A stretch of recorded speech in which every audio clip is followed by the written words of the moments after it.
Daas Tevunos.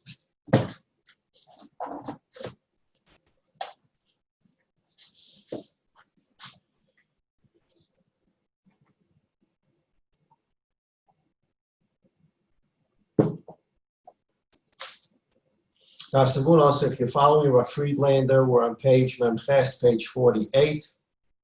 If you're in the paragraphs, we're in paragraph 56, Nun Vav, towards the end of the paragraph. Ramchal was talking about the ways, the two basic supervisory powers that the Ribono Shel Olam uses to run the world. And really it comes down to one hanhaga, we call it one supervisory power. God runs, administers, supervises the world. Bottom line is lehetiv, the hanhagas hashlita, hanhagas hayichud.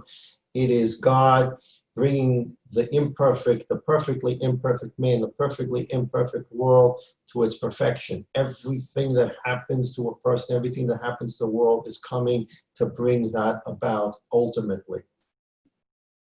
But there are two hanhagas. There's a hanhaga of the yichud, the shlita, the toiv, and there's a hanhaga of toiv v'ra. There's a world of good and evil where people make choices, and God has to supervise that world as well within the choices of good and evil that man makes, and the good and evil events that occur in the world. But again, percolating inside and bubbling inside every event is to bring about the perfect world, the perfect man on a human level.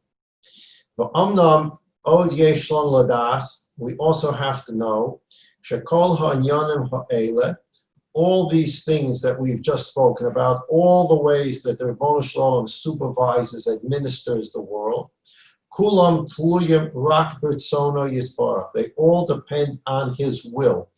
This is how he wants things to happen. Again, the Ramchal is going to open a discussion about the Ribono Shel Olam not being a mukhrach. He's not forced to do anything at any time in any way. The Ribono Shel Olam has an absolute choice, an absolute will, and things are willed, and that's why they happen, not because they have to happen. Kulam tluyim rak b'ritzono yisbarach, everything depends on God's will.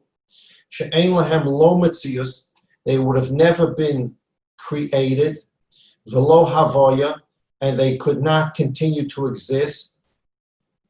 They have no existence, and they would not have been created, and they would not continue to exist. V'kiyum klal ela b'ritzono yisbarach, it all depends on his will. Hasholeit b'yacholda habilti balastakus, who rules over everything without any limits. Kihu Oma Vayehi Hutziva Vayamodu. We say this every day in Psukei de Zimra in Yehi Chavod Hashem La'olam. We say the pasuk, Hu Omar Vayehi. He said Yehi. How did God create the world? Yehi Or. Yehi Rakia. He said the word Yehi. So the pasuk says, Hu Omar Vayehi. God said the Yehis. And from the Yehis came about a world. God created through the word Yehi. Hutziva, and he continues to command, Vayamod. Vayamodu, the pasuk says Vayamod. God also commands its continued existence. So the fact that something was created does not, under any circumstances, and I hope all of us understand that, we understand that very clearly, I hope, that nothing that was created anyone should assume that it will continue to exist beyond that date. So for example, we said this many times, the very purpose of all the birchas hashachar that we say is to say to HaKadosh Baruch Hu, I recognize that I've been created again today, and I thank you for creating me today. We say a bracha, Alikai neshama shenasata bi tahirihi, Baruch atah Hashem, hamachazir neshamas lifgorim mason. If we focus on the words that we say, we would actually startle ourselves as we daven. Baruch atah Hashem, blessed are you Hashem, hamachazir neshamas, you return neshamas lifgorim mason, to dead bodies. When a person goes to sleep, the Gemara tells us in Brachas, it's echad mishishim b'misa. It's a form of 1/60th of death. A person is tasting death. And when a person wakes up in the morning, it's a tchias hamesim. It's a form of tchias hamesim. Rav Hutner used to say, and it's in the Pachad Yitzchak, that everything, it comes from a Gemara in Shabbos, everything that's going to happen, l'asad lavai, we can actually taste in this world. God created certain things in this world so that we can understand how things will happen in the future. In other words, we don't have to have a blind faith in God. God demonstrates certain things to us in this world from which we can infer that God has certain powers and can do things in the future. So we go to sleep, certain parts of our biological system close down temporarily, and in the morning we have a machazin neshamas with gorim mesim. God returns the neshama to a dead body. Well, if God can do that, I have a taste of Misa, and I have a taste of Chias HaMesim, and now I understand why God can do Chias HaMesim on the human level need to understand. So there is nothing in the world that because it was here yesterday, it has to be today. And the whole Birchas HaShacha are for that purpose. You give sight to the blind.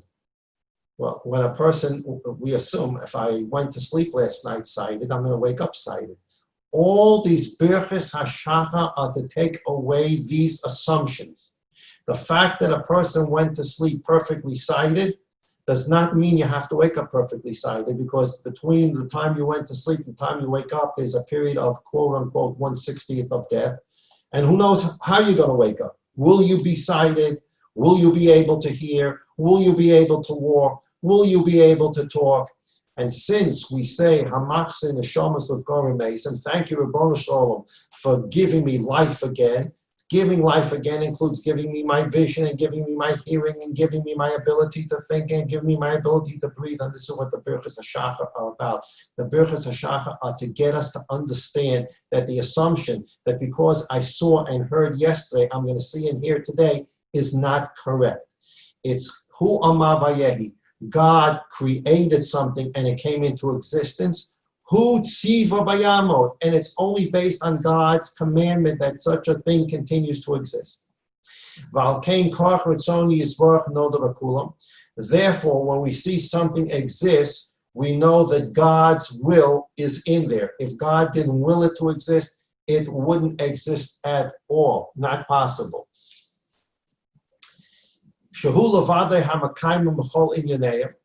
God's the only one who can makes them exist in their entire facet, eyes, ears, whatever the creation is, it only exists because God wills it to exist.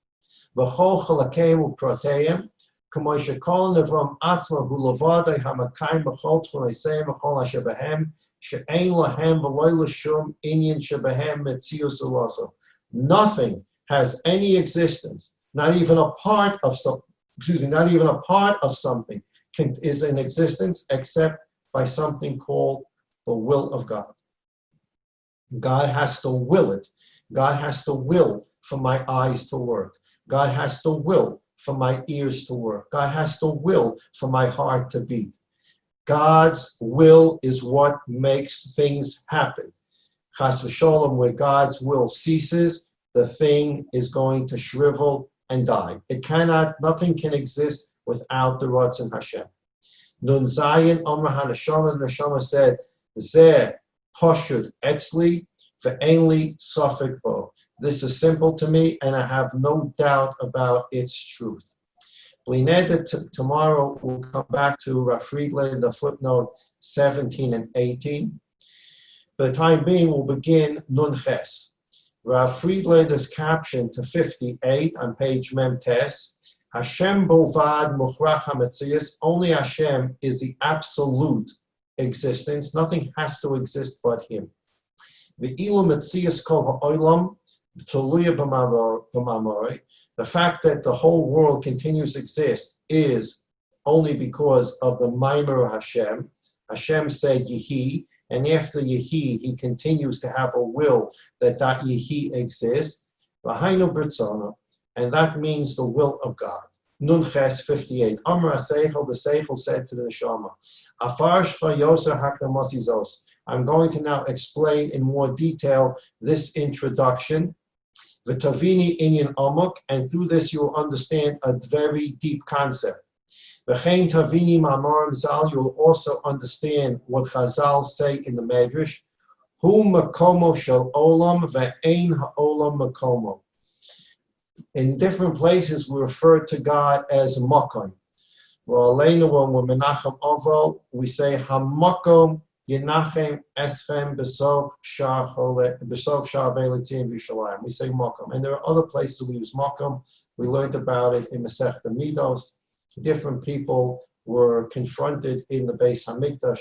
The Beis Hamikdash, as you recall, everybody walked to the right. It was a one-way street. Everybody's walking to the right.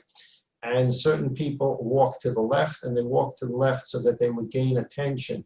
Le'aleinu Oval.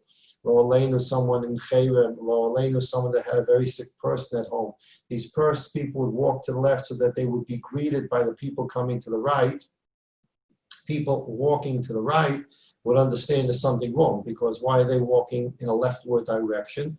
And they would give them a bracha, Misha Shiken Shemai Babayis Hazeh, the one who rests his name in this place, in this house. And we refer to God sometimes as Mokom. Where do we get this idea that God can be called Mokom, the place? It comes from a Medrash in Bereshis Rabbah Samach Ches Tes, that the Medrash says, Hu Makomo Shel Olam, God is the place for the whole world. Ve'ein ha'olam makomo, but the world is not a place for him.